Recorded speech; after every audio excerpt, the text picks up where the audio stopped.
This Liberty Sports Update is brought to you by Beacon Credit Union. Yes, definitely. North Texas game was a game of highs and lows. Definitely finished on a low note. When you look back after the game, watching the game, I thought for 3 quarters, and I told our young men on Sunday, 37 minutes we played really good football. We was heading in the right direction. Guys had good energy. We created some stops. And then we allowed circumstances beyond our control to frustrate our unit. And I told them, when you go 22 minutes, you give up 26 points, give up over 250 yards in 22 minutes, and you give up more yards during that time span than you give up in the first 3 quarters, majority of the third quarter also. It's a reflection of you not staying focused. And so we addressed that on Sunday.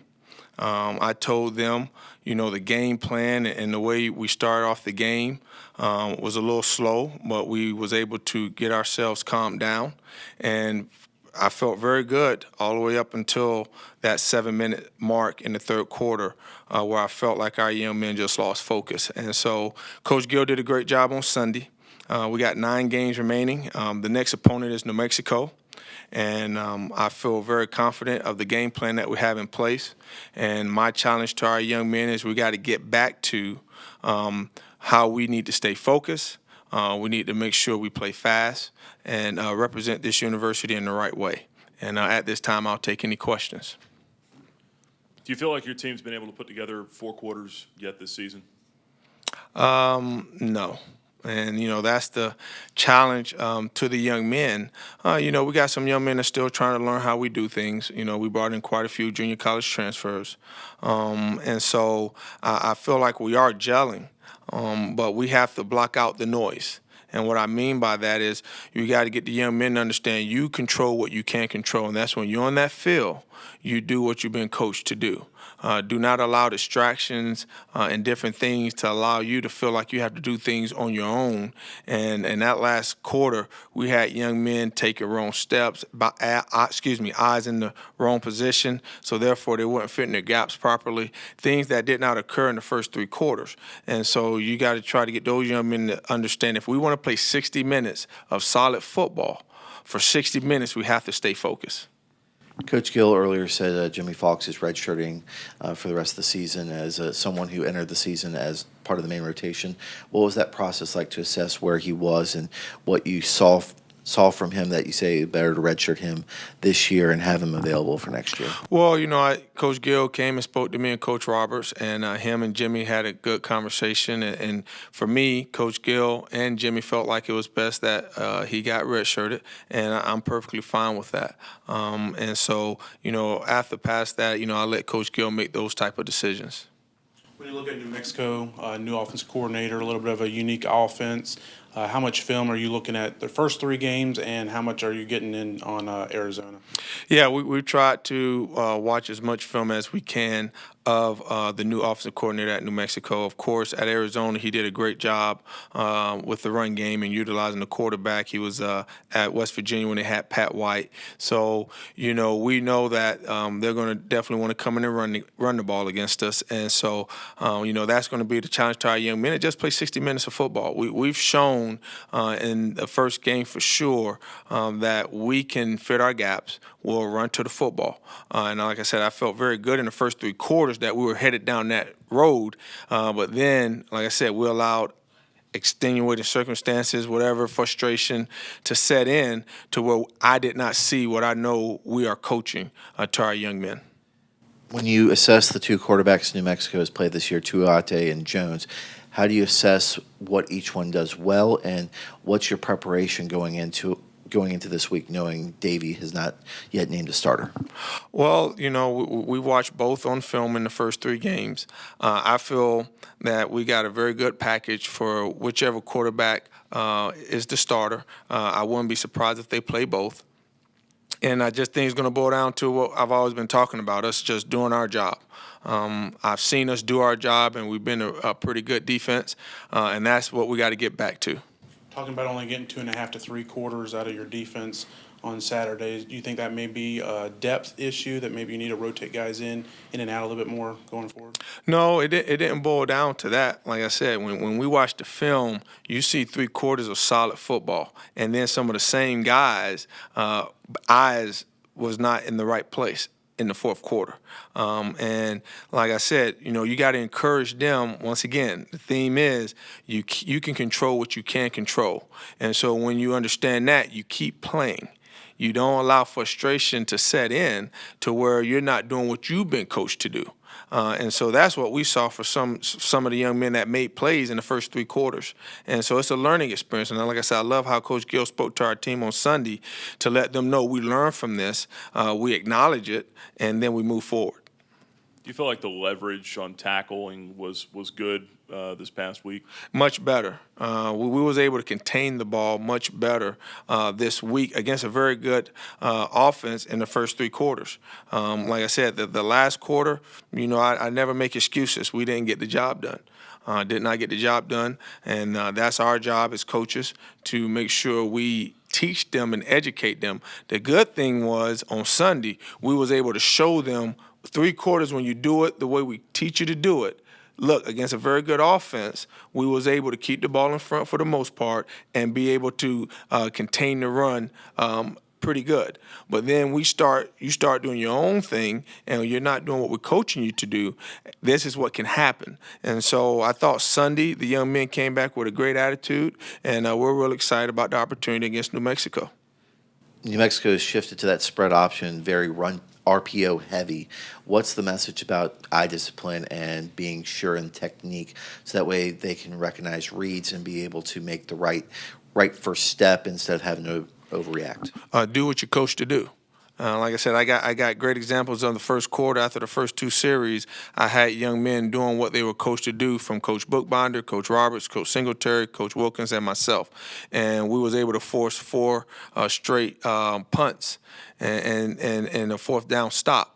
And then, once again, when sometimes you're dealing with 18 to 23-year-old young men and they can't stay locked in, that's what can happen in the fourth quarter. And so, once again, we're trying to make that a learning experience so it will not happen again. I know Army's option is different than New Mexico's option, but it's still option, I guess. There are some similarities. You made a decision, the staff did, to kind of change things up late in the week, I guess, against Army. Looking back in retrospect with that, what were the advantages, disadvantages of that? And just kind of take me through the preparation coming into this one. Well, against Army, that was our plan throughout the whole week. We just didn't want to, really publicize it because I do think it helped us early in the game. But Army is a great offense. They're going to make the adjustments. But it was just a changeup that we felt like we could limit some of the formations that we would see. Now that, we already have that on film, that is a thought process, as you said, against the option teams because you can limit some of the formations and some of the teaching that may take place when you face an option-type team.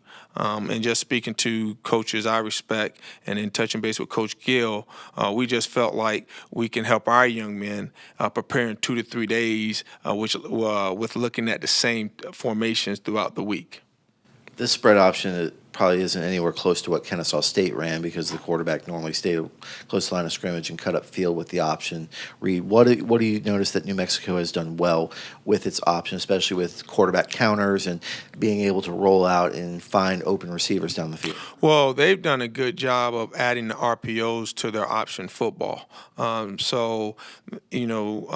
McGee, like I said, we all know that he's been well diverse and he does a great job as a coordinator. But he's implemented some option plays that has RPO tags to it, and so that really makes it tough on some of your perimeter players because they may know, hey, I got to make sure I check the quarterback and also try to make sure I guard that number 2 receiver.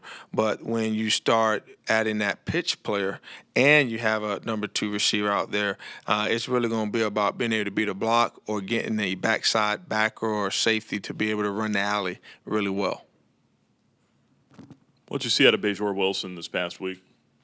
I saw a young man that was willing to compete. He got beat on the little slow, what we call slow go route, slanting up, and he responded the rest of the game. He did not get in the tank. And that was exciting to see because, we brought pressure. They max protected it, and Fine made a great throw. But to see how he responded the rest of the game, he had 3 PBUs. That's what we're looking for. That's what we need. And he's been a great addition to our program.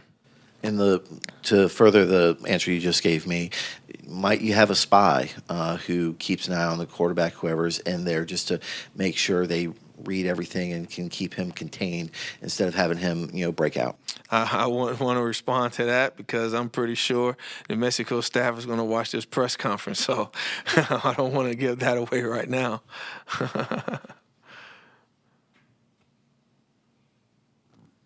I guess what's the preparation been like for you this week, and just breaking them down and trying to figure things out, with watching so much different film from different places?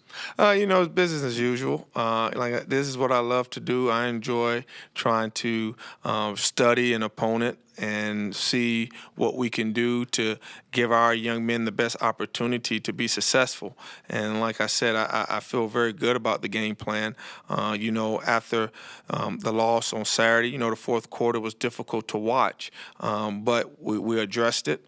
And our goal right now is to let our young men know we have a great opportunity this week to play a very good opponent, and we just got to keep getting better. Last one for me. You mentioned with the West Virginia connection, and have you seen anything?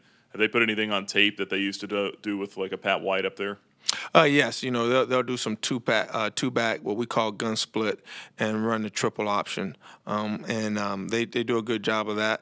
Coach McGee, he does a great job of really giving you several different formations, and as we talked about earlier, running the option scheme off of that.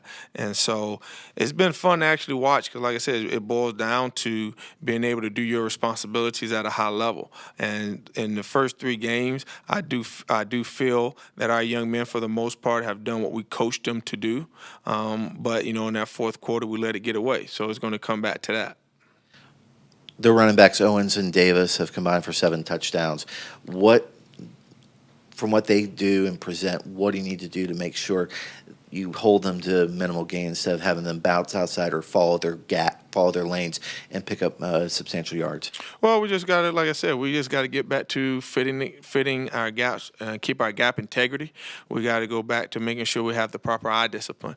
I'm not concerned about that. I'm not nervous about that because, like I said, I felt very good going up to about 7 minutes in the third quarter, and like I said, unfortunately, our young men did not carry out what we coached them to do for 60 minutes. That's what it boiled down to. And we get that cleaned up, and based on Sunday, the way the young men acknowledged it and they realized it once we stated it to them, Coach Gill, like I said, did a great job of sharing, hey, guys, this wasn't a full-quarter explosion to where we couldn't control a very good offense. It boiled down to the last 22 minutes. And I think you saw the young men respond Sunday like, okay, it's about us. It's not about anybody else. You expect that Denzel Avante back in that tackle rotation to give you 4 or 5 solid guys in there? Yeah, it's definitely going to be a big help to have him back and be able to bring his talents to what we're trying to do this week. Now that you were able to watch the film and you were able to study the errors that you guys made during that time frame after the 7-minute in the third quarter until the last quarter, what were the things that you were saying to your players to kind of get them back on the field and try to turn the outcome of the game? Yes, the biggest thing I was trying to tell them is keep your composure.